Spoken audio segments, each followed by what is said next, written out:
An American Airlines plane and a Blackhawk helicopter were involved in a tragic crash while the plane was attempting to land on runway 33. This incident happened due to confusion between the PAP-25 VIP military helicopter and the air traffic controller, leading to a disaster. In this episode of The Missing Pages, we'll try to explain the details of this crash and the ongoing rescue efforts. Don't forget to subscribe and hit the bell icon so you never miss any of our videos.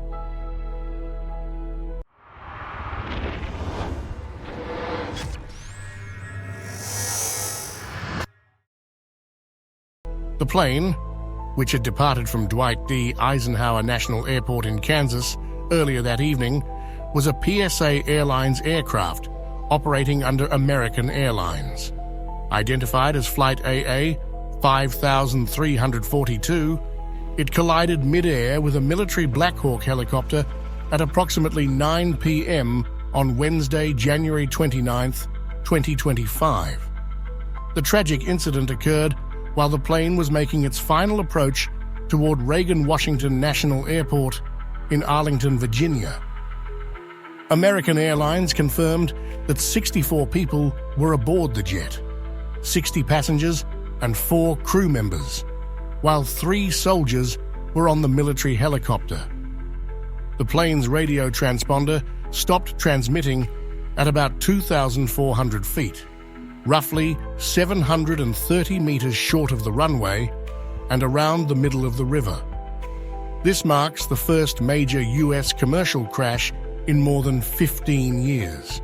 From an aerial perspective, it's clear that Flight AA5342 was approaching the airport from the south, descending over the scenic Potomac River. This area is notable for its proximity to iconic landmarks like the Pentagon, which lies to the north in Pentagon City, and the striking dome of the U.S. Capitol building, a symbol of American democracy. The Potomac River, which encircles the airport and much of Arlington, serves as a natural boundary, offering breathtaking views for arriving flights. However, this region is densely trafficked by both air and ground vehicles, making air traffic management particularly challenging. American Airlines Flight 5342, which we'll refer to as the landing flight, was on its final approach to runway 33 at a stage known as short final. The aircraft was just moments from landing, flying at an altitude of about 400 feet, the most critical phase of the landing, where every second counts and pilots are laser-focused on safely bringing the plane down. At the same time, an Army Blackhawk helicopter, identified as PAC-25, was reportedly on a possible training flight, flying perpendicular to the flight path of Flight 5342 along the Potomac River. The Potomac River is a designated flight corridor for helicopters, and aircraft like this commonly operate in the area. The key difference between the two aircraft was their operating rules. The Blackhawk helicopter, PAC-25, was flying under Visual Flight Rules, VFR, meaning it was required to rely on visual observation to avoid other aircraft. Flight 5342, however, was operating under Instrument Flight Rules, IFR, which gives it priority over VFR flights in controlled airspace. This system assumes that VFR aircraft will actively maintain visual separation to avoid conflicts.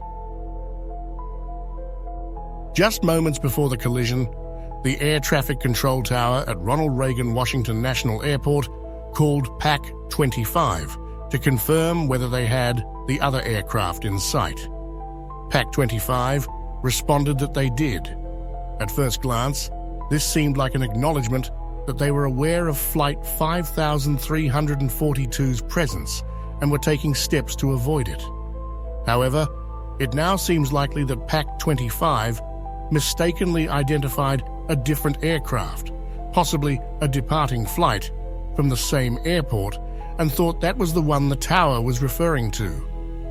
Tragically, PAC the 25th of May not have realized that Flight 5342 was descending directly into its path. This misidentification likely prevented the Blackhawk from adjusting its course in time to avoid a collision. The passenger plane broke into multiple pieces and sank several feet into the river. Meanwhile, the helicopter ended up landing upside down on the water. Regarding the rescue mission, the primary challenge was access to the water, which is about 8 feet, roughly 2.5 meters, deep. On top of that, the conditions were tough. There were strong winds and chunks of ice floating around, obstructing the rescue workers. We also have audio from air traffic control that was published online, capturing the moments as the two aircraft approached each other. In the recording, we hear a conversation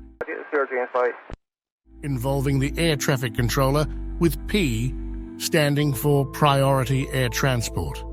The report mentions the helicopter and a CRJ referring to the passenger plane.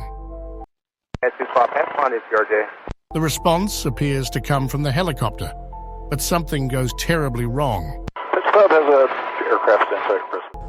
As the two aircraft continue to approach each other and eventually crash. There was no response from the other side. A long-shot video recorded by the Kennedy Center Cam seems to show both aircraft colliding, creating a huge flash. Upon closer inspection, you can clearly see the Blackhawk helicopter traveling at an alarmingly high speed directly toward the plane, capturing a moment of impending danger in stark detail. According to reports, the situation unfolded due to apparent confusion on the part of the Blackhawk pilot.